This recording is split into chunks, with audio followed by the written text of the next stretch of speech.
Now you know where your data comes from.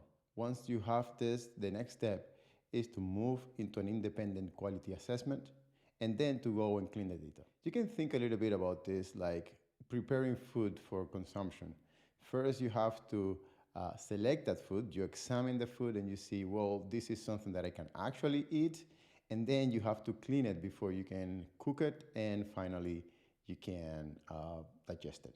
So let's walk through those steps in the realm of data. So first, go and get a sample of that data and then examine that data, for instance, in a spreadsheet.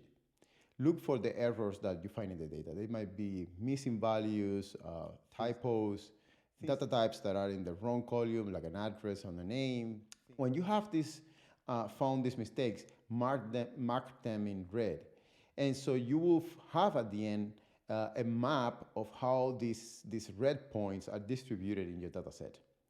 If you notice that most of the mistakes are concentrated in one column, then most probably you will have to remove that column. If you see that most of the mistakes are concentrated in certain rows, then, well, obviously you go and remove those rows. Also, it's really important that you check what percentage of the cells of the spreadsheet are actually being marked as red. Is it more than 5%? Then perhaps you should really think if you really want to use this information. Is this something that you want to move forward with? Once that you've run this analysis and that you are confident that you don't have that many mistakes and that in this sample that you choose is something you can work with, you should go to the next step, which is cleansing that data. When you're going to clean that data, there are different possibilities, different alternatives you can go through. The first one would be to replace incorrect values. So if you have missing values, you can just have a placeholder for missing, something like null or a 0 that you can put in.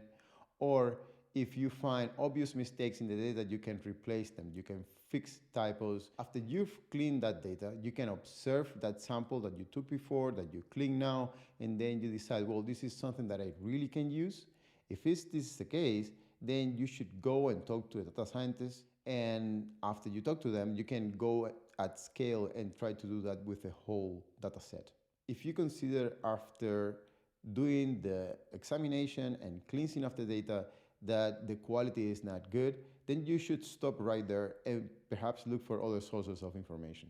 Once that you trust that data, you've run your independent analysis, you have cleaned your sample, your data scientist tells you, yes, you can actually go and scale this process, then the next step is to integrate that data in your current process. Let's see how you can do that.